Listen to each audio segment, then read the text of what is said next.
July 1995. Shorthand English Senior First Paper, get ready, start. Ladies and gentlemen, on behalf of the Government of India, I welcome you to this country. As you are very well aware, India has been associated with the United Nations during the last many years. This is because we believe in the aims and objectives of this great organization.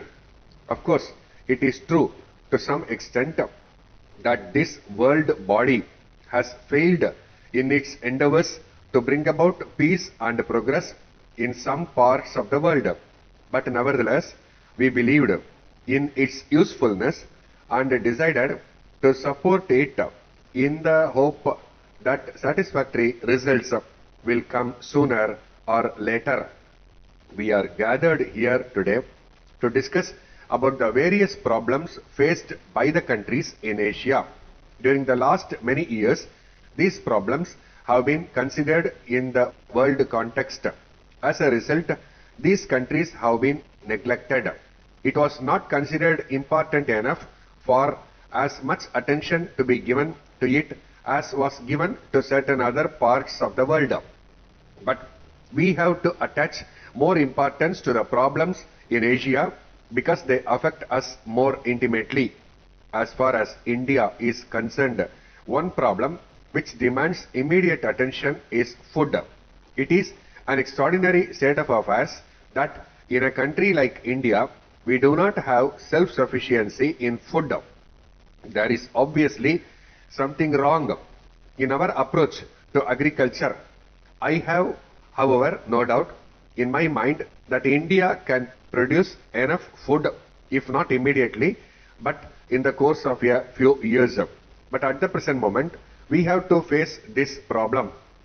Of course, other urgent problems will also come up before you for discussion. Looking at these problems from a long-term point of view, it seems to me that various deficiencies have to be made good.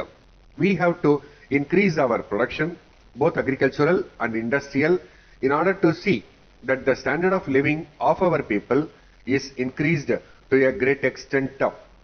It is considered necessary that a country like India and other countries in Asia should be industrialized so that it can increase and modernize agricultural production. It is important in this context that advanced countries should help us in this process with capital equipments and their special experience. But in doing so, it is to be borne in mind that no Asian country will welcome any such assistance if there are conditions attached to it. We would rather delay our development than submit to any kind of domination by any other country. This is a principle which is accepted by everyone in India. I am sure that people in other countries in Asia also accept it. Now, I would like to say a word about population in India. A great deal has been said and written about our tremendous population.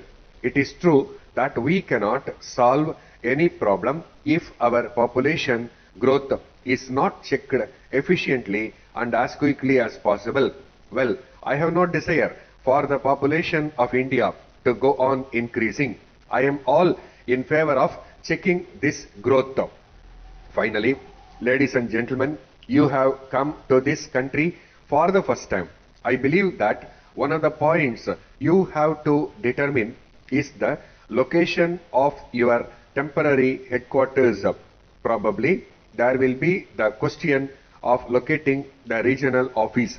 It is for you to determine, but on behalf of the Government of India, I have great pleasure in inviting you to have your headquarters in India. I once again express my welcome to all of you and wish you success in your endeavors. Letter from Messrs. Johnson and Company Limited, Madras to Messrs. Patel and Company, Bombay.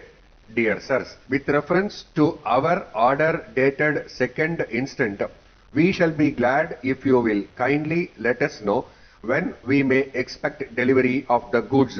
We wrote to you on this subject last month, but up to this time, we have not received any reply from you in the matter. We must have a definite promise of early delivery by return of post.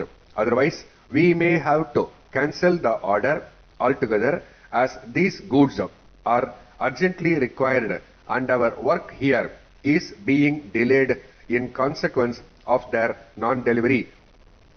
We are sorry to inform you in this connection that you are treating us very badly with regard to these deliveries. We also wish to inform you that unless immediate steps are taken to prevent such long delays, we shall be compelled to transfer our orders to another company who will treat us with more consideration.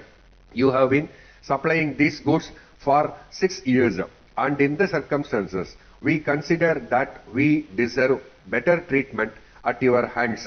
Apart altogether from this, we have been writing to you on the subject for the last 2 or 3 months, but our letters seem to have been absolutely ignored.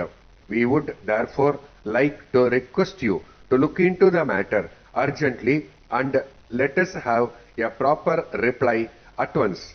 Yours faithfully. Stop.